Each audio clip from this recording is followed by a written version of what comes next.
네, 반갑습니다. 저는 이번 죽음 심포지움에 애도하는 인간이라는 제목으로 발표를 하게 된 국문과 조혜숙입니다.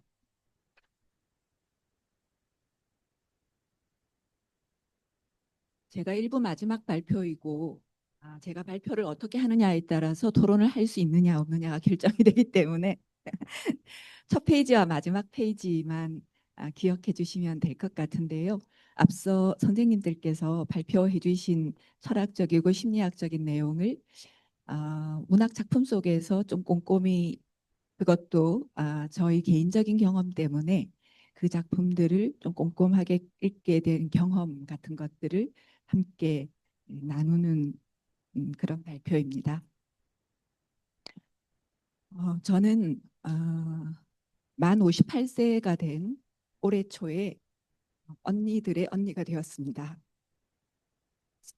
저는 일남 삼녀 중에 막내이고 셋째 딸인데요. 저희 두 언니는 만 57세 그리고 만 50세에 저하고 작별을 했습니다. 근데 이제 그때쯤에 한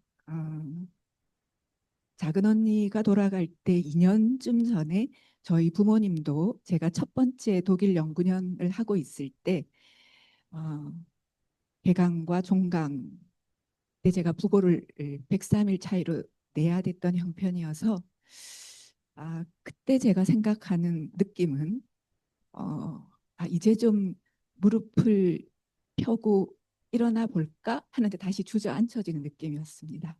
근데 저한테 이제 굉장히 큰 경험이었고 또 그런 만큼 부모님의 죽음과는 다르게 동기간의 죽음이 아주 다르게 다가왔었습니다.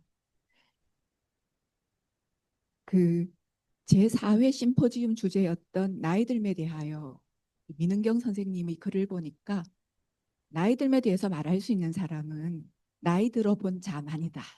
죽음에 대해서 말할 수 있는 자격은 누가 갖고 있는가?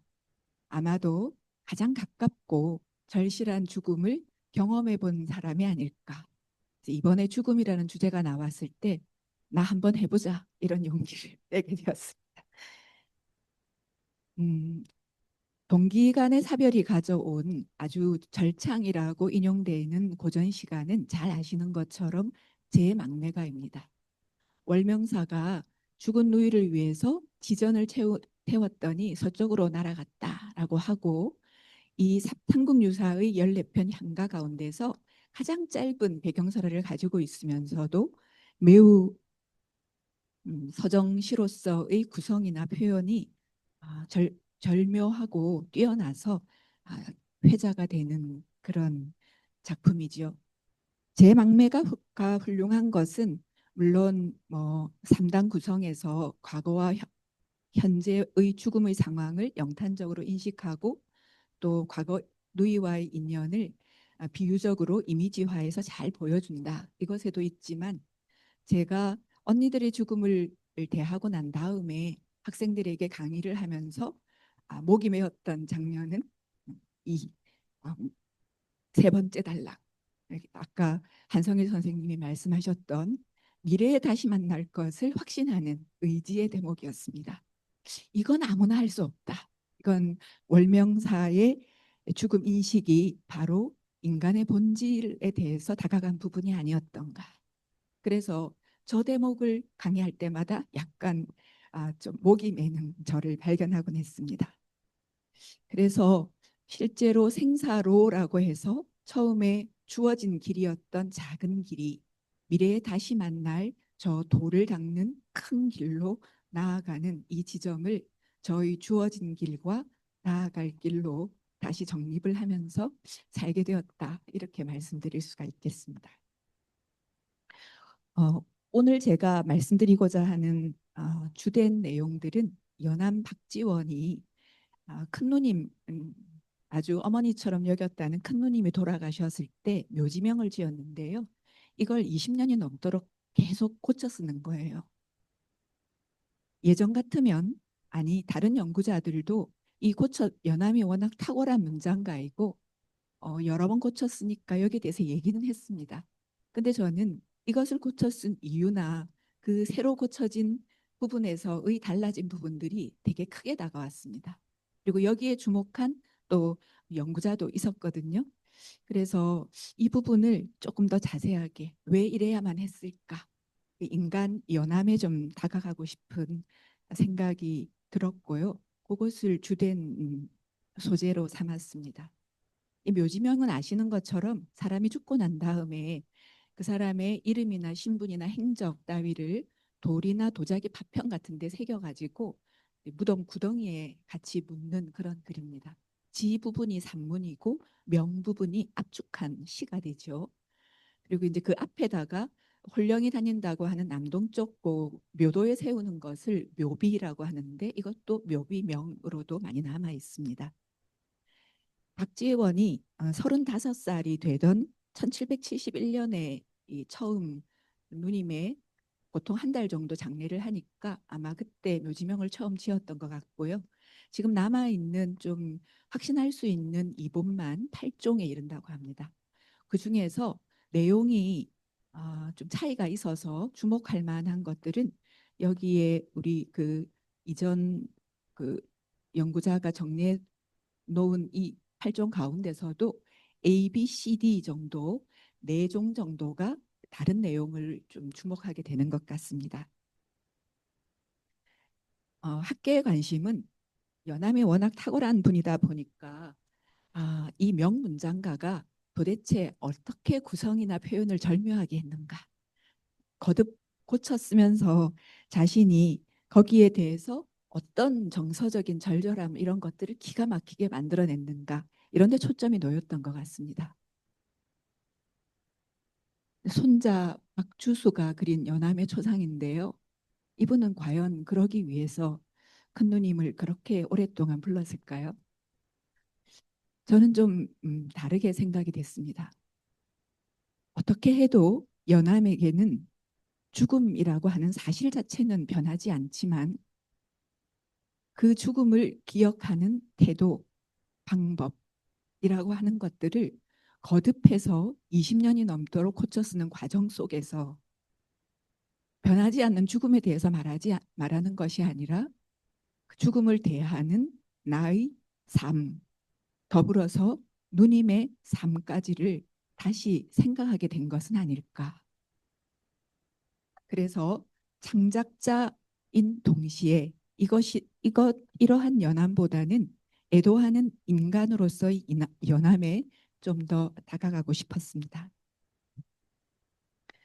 앞서 말씀드린 4종의 묘지명을 이렇게 보이면 1, 2, 3, 4 이렇게 말할 수 있습니다. 뒤에서 이 번호가 나오기 때문에 그러면 사별 직후의 묘지명 그 다음에 한 1년 정도 지나서 그리고 40세가 되었을 때 그리고 마지막에는 한 20년도 더 지나서 거의 제 나이 즈음이 되었을 때 쓴 묘지명이 있습니다. 이런 묘지명에 대해서 죽음에 대해서 연구한 젊은 연구자는 기억의 외화 방식이 매우 독특하다 이렇게 다시 설명을 하고 있더라고요. 이런 죽음에 관한 사유를 통해서 이분들의 삶을 그리고 저의 삶을 한번 들여다보게 되었습니다. 이것은 제일 첫 번째에 나왔던 그 망자 유인 박씨 묘지명 하는 1번 원문입니다. 해설의 편의를 위해서 전반부와 후반부로 나누는데 전반부 1, 2, 3 부분을 제가 표시를 해놨고요.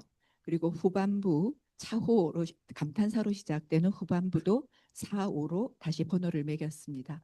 6부분은 아까 말씀드린 명 부분입니다. 앞서 35세 그 직후의 부분은 이 망자 소개를 하는 도입부를 이렇게 시작합니다. 여성 묘주가 되는 비주류의 특성대로 이 망자는 죽어서도 본인이 되지 못합니다. 그래서 누구의 누구 심지어는 자신 동생의 누님이다 이렇게 처음 소개가 됐죠. 그런데 이 3, 4로 오면서 망자가 주체가 됩니다. 윤의 이름은 누구다. 그리고 그 동생 중미가 이렇게 망자가 주인공이 되는 방식으로 바뀝니다. 이어진 망자의 성품이나 주로 시집간 이후에 삶에 대해서 그리고 죽음에 대해서 기술하는 부분에서는 첫 번째 처음 지어진 묘지명에서는 늘 그러는 대로 이른바 곡비소리라고 말하는 왕자의 아주 훌륭한 점을 자세하게 이야기를 합니다. 어떤 사람이었던가. 그리고 그 일에서는 특히 이 누님이 43세 죽었기 때문에 다소 이른 죽음이다라고 하는 세간의 평가를 의식해서였던지 이르다고 얘기할 때 자식이 눈에 밟히는 거죠. 그래서 그 자식들이 그래도 큰딸은 13살로 아, 바느질은 할 만했고 두 아들은 10세, 6세였다고 하는데요. 이 두 아들은 그래도 독서는 할 만했다. 이렇게 다소 주변을 의식하는 서술을 굳이 했어요. 그런데 이제 이것이 한 40세 무렵의 개작에 오면 매우 축소가 되죠. 그런데 특이하게도 제일 마지막에 있는 환갑 무렵의 묘지명에서는 아무것도 없습니다. 그저 객관적인 사실, 몸이 건조할 정도로 그리고 이 사람의 인품이나 죽음에 대해서 여기서 평가하지 않습니다. 마지막 이제 전반부의 세 번째 부분은 발인을 하면서 장지로 행하는 그 부분인데요. 1에서는 지금 보시는 것처럼 좀 짧은 편인데 세 번째 부분에 와서 3회에 와서는 이제 배가 상여를 싣고 원래 남편의 선산이 있는 양평, 지평 쪽으로 향하는 거예요. 근데 이제 여기에서 이 상여의 쓸쓸한 장면에 상여 자체를 비추는 것이 아니라 초점이라고 하는 것은 그 떠나 보내는 자인, 남게 된 자인 남편의 아주 그 황망하고 쓸쓸한 모습. 더 이상 어진 아내를 잃게 되니까 살아갈 방법이 없어서 여기에서 어떤 행색을 하고 어떤 모습으로 떠나가는가 하는 부분들이 굉장히 자세하게 묘사가 되죠. 그리고 특히 이제 제일 마지막 그 4번에 오면은 위에서 제가 약간 고동색으로 표시하는 그 부분이 이렇게까지 더 자세하게 얘기가 되는 거예요. 그 배 세간에 실린 부분을 마치 보는 것처럼.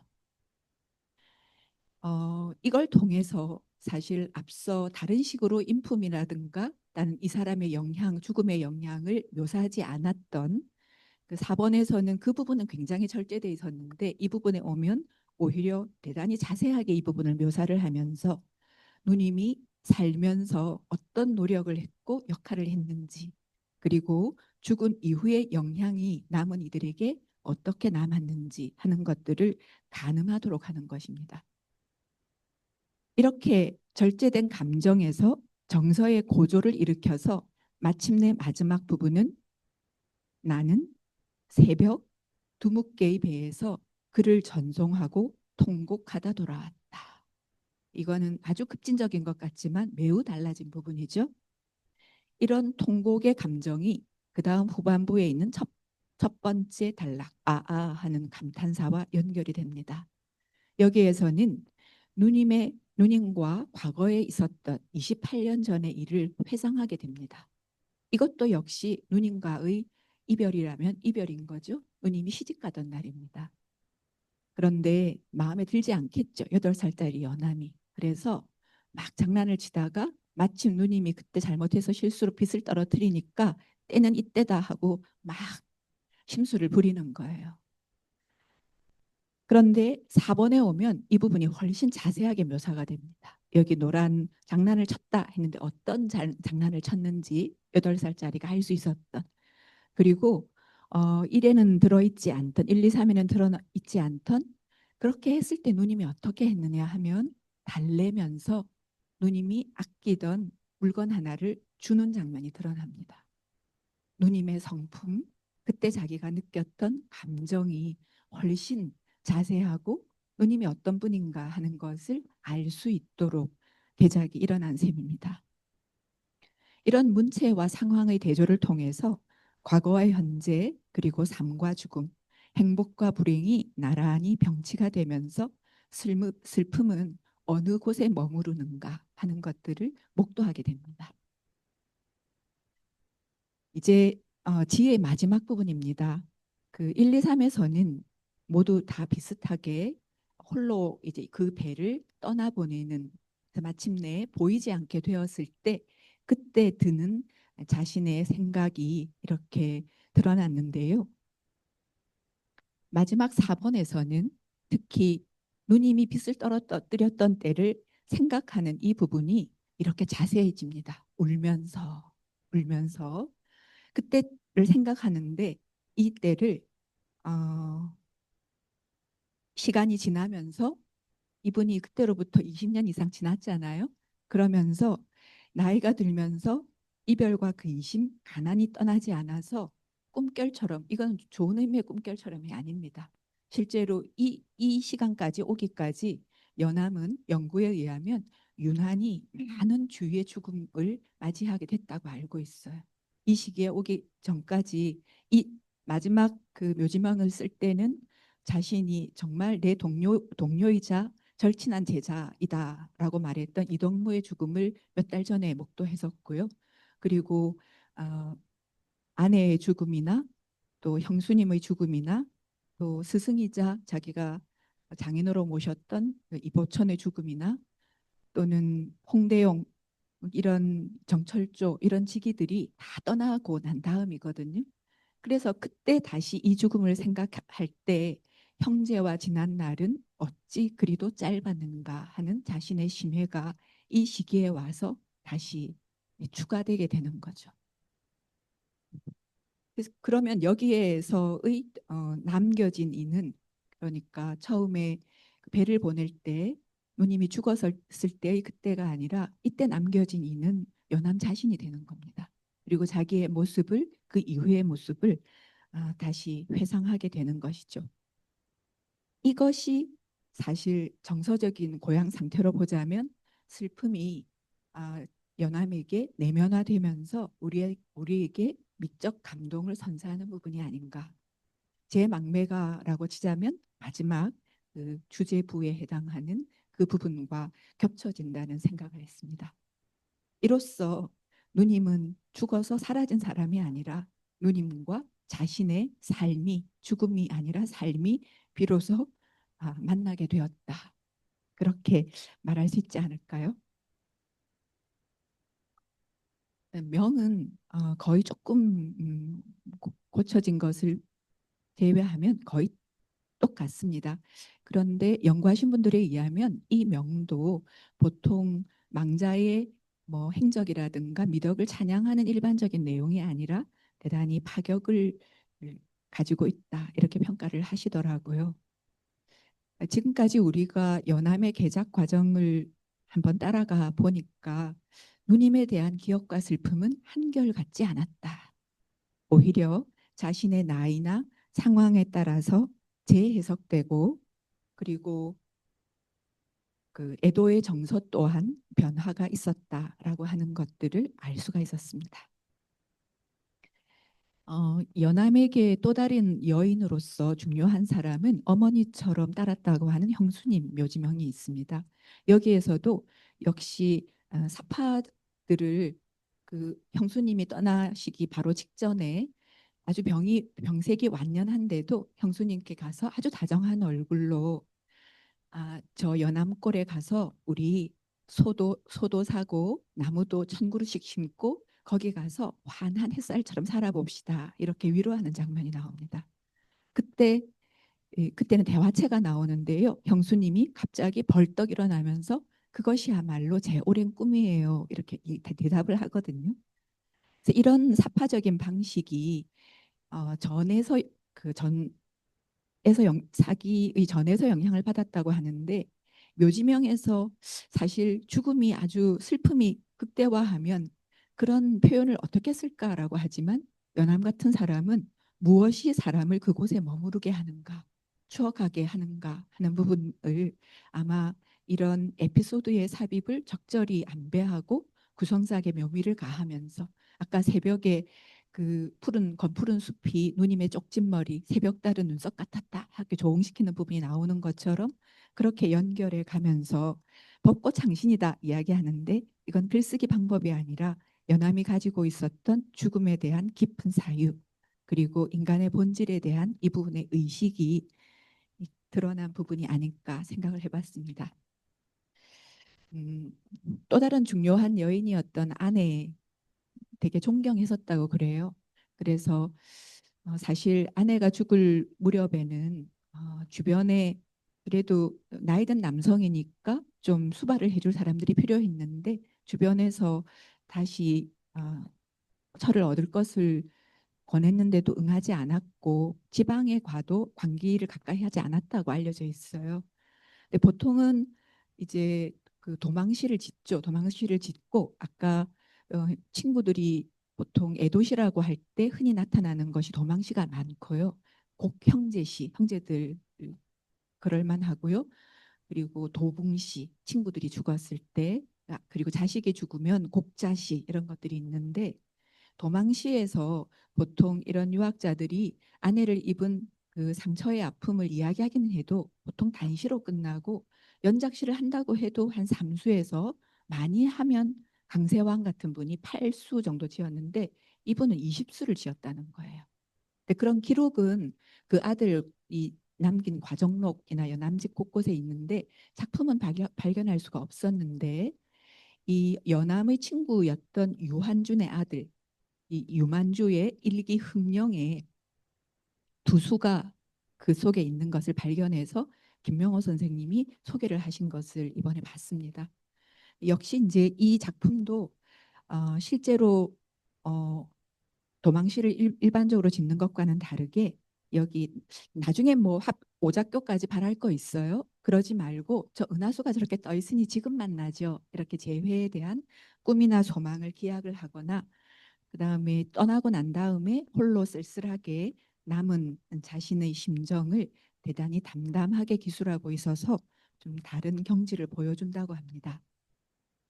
이제 오늘 제가 드릴 발표를 여밀 시간이 되었습니다. 이런 고쳐 쓴 묘지명들 그리고 도망시에서 발견되는 연암은 애도하는 인간으로서의 모습을 여실히 드러내준다고 생각합니다.